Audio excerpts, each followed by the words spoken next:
In 1979 in Alaska, a pilot calls his base to inform them he saw something strange in the sky, and the technicians discover their sensors going crazy.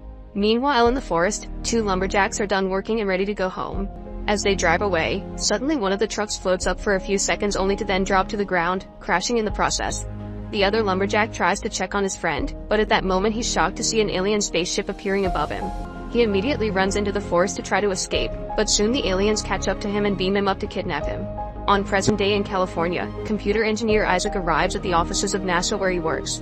His co-worker Beck informs him that they're getting a signal from Canada, which is strange because there's no grounded satellite in that area. Later, while Isaac is at the computer, he receives a signal from an unknown origin and wonders if it's a glitch. The next day Isaac goes to his appointment with his psychotherapist, who asks him to start recording video diaries to help with the process of self-healing. Isaac feels rather awkward on camera but does his best to record whatever comes to mind. One afternoon, everyone in California stares in surprise as a burning meteorite enters Earth's atmosphere. Isaac is hiking in the mountains with his camera when it happens, so he sneaks around to avoid the incoming law enforcement and finds the perfect spot to record. To his shock, he discovers that the meteorite is actually an actual alien spaceship that landed on the mountains. Suddenly the ship disappears from sight, only for an alien to then appear behind Isaac. When he turns around, he can't believe what he sees, yet he still keeps recording. The alien walks away and Isaac tries to follow it, but after a few steps he falls unconscious. Soon every media outlet is discussing the meteorite and random theories about it. Isaac's work team is supposed to collect samples, but he doesn't show up to work. Sometime later, Isaac wakes up on a cliff, confused about what happened. He checks his camera and sees the recording of the alien, making him realize he may have been abducted. There's also some pain on his arm, but it doesn't look hurt. Isaac makes his way back to his apartment, but things keep getting more confusing. When he stares too long at an object, it suddenly disappears only to come back in a few seconds. At first he thinks it was a trick of his brain, but it keeps happening, and when he tries to touch the area where the object was, he can feel a funny sensation around his hand. Thinking he may be sick, Isaac goes to the hospital, but the doctor just says he's dehydrated and that he needs some rest. However, the doctor is confused by the x-rays of Isaac's arm because there's a thin fracture so perfectly straight that shouldn't be possible without a tool, yet Isaac has no scar on his skin. Afterward, Isaac goes to work and Beck calls him out for disappearing without a word, revealing Isaac has been missing for 3 days. Instead of explaining what happened, Isaac decides to show it, so he grabs a glass and concentrates to make it disappear. Unfortunately, Beck isn't impressed and he just grabs the glass because he can still see it. Then Isaac shows Beck the recording of the alien, but Beck isn't sure if believing it's real. Another co-worker comes in and brings samples from the soil where the incident happened, but there's no evidence at all of a meteorite.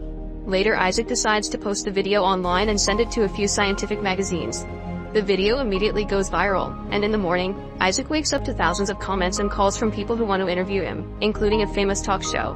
When he checks the comments on the video, he sees many people believe it, but most viewers think it's fake and write horrible things. Soon Isaac appears on TV and shares the story.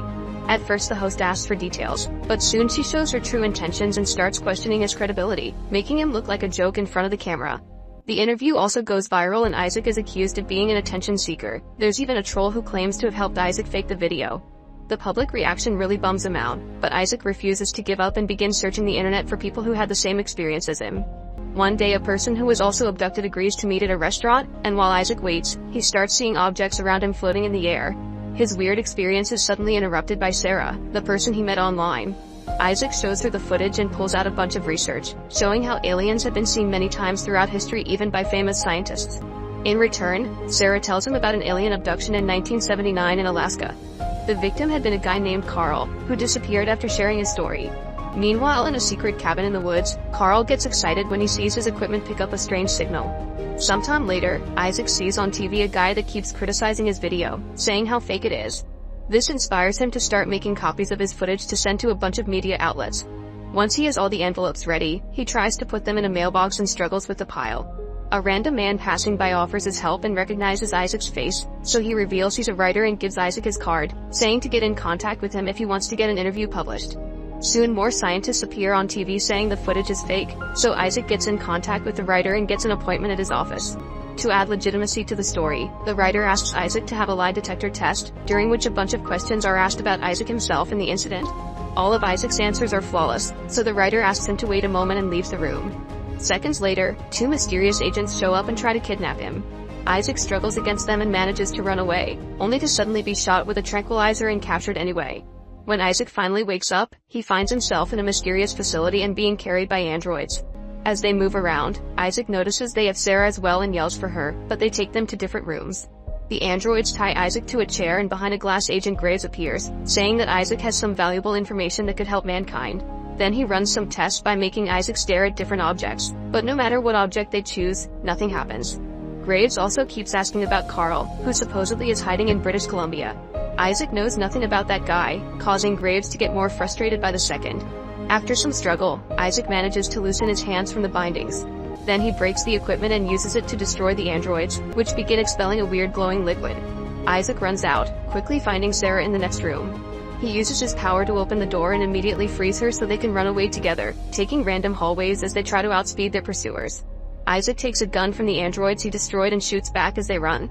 After a few more turns, Isaac uses his power to open another door and lock it behind them, allowing the duo to safely reach the outside. At that moment they see a person with a cart pass by and they realize they aren't in the USA. Inside the facility, Graves orders the androids to find and capture the duo, theorizing they'll be going to British Columbia to find Carl. After running for a while, Isaac and Sarah manage to reach a town and discover they're in Costa Rica. They agree they should look for this Carl guy, but they have no way to reach him, so they ask around for an internet connection. A girl at a bar gives them directions to meet Zed, the local hacker. While the duo asks for his help, Graves' people ask around town for them. Soon the androids are getting closer, but thankfully the group sees them coming and run away just in time. Zed takes them to his treehouse in the jungle, where he reveals some important information. The agents that are following them are from the ISRP, or International Space Research Program, which is run by the United Nations agency. Zed agrees to help them look for Carl, who is said to have an untraceable connection at his place. While Zed works on tracking Carl down, Sarah tells Isaac about her alien abduction experience. She had heard a noise outside and thought it was a plane, but it was the spaceship that kidnapped her. Sarah was missing for 2 days and nobody believed her either when she told others, so the duo bonds over their shared trauma and how lonely they feel in a world that mocks them. Moments later, Zed announces he's failing to make any progress.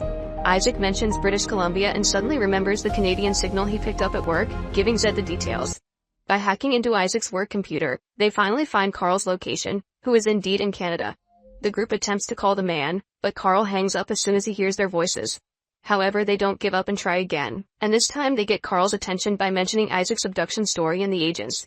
Isaac explains that he has received a signal from an unknown origin and sends it to Carl, who quickly decrypts it and concludes that the aliens will come to his place in 5 days. After some discussion over the potential dangers, the group agrees to join Carl. It's quite a long trip, so they take multiple types of transport to make their way there. While they travel, the agents keep on chasing them because both Isaac and Sarah were injected with trackers while they were unconscious. When the trio gets on a train, the androids follow on their bikes and soon come aboard too. Zed sees them on his computer, so the team puts on wacky masks to trick their sensors. Unfortunately, the trick doesn't work and the androids try to capture them, thus the trio starts running away as they dodge the shots from the laser guns. Isaac and Sarah climb on the roof of the train, and when the androids read their location they try to follow them, but Zed is waiting for them and kicks them off the train. Eventually they finally make it to the right cabin, where Carl meets them at gunpoint. After checking their identities, Carl uses a little device to deactivate the trackers on Isaac and Sarah's arms. Graves immediately notices the lost signals, but his men are already working on tracking down the cars the trio traveled in. Once the team has settled down, Carl confirms that he was the lumberjack who got abducted in Alaska. Since then he's been decrypting any strange audio signals he could detect, translating them into English to try to communicate with the aliens. The signal that Isaac discovered is the most precise one he's found so far. Zed is very impressed because Carl has invented many machines to keep up with his project through the years. That night, Sarah can't sleep because she's afraid, so Isaac comforts her and says he's glad to have met her. 2 days later, the group sits in the cabin waiting for a sign of the aliens' arrival. Suddenly they feel a tremor in the area, so Isaac goes to the forest to look for the ship and encounters 2 aliens. The creatures cooperate and go with him to the cabin, where Carl's device translates for both sides so they can chat. The aliens explain that their race has conquered every aspect of the physical world, from medicine to technology, so now they're searching for something greater beyond their understanding, like the origin of the universe. They've been studying humans because they have a special amount of aura in them, and by touching Isaac, they show him a vision of Jesus. Apparently they believe Jesus is the origin of everything because the humans with the most aura are his followers. Sarah takes the chance to ask why her arm always hurts since the abduction, causing the alien to take out a bracelet device that it puts around her arm. Suddenly her arm splits in two to reveal the tracker that the aliens put there. Now they take it back before making her arm looking normal again. Next they start working on Isaac's arm, but at that moment Graves and his agents arrive, blocking the road with their cars.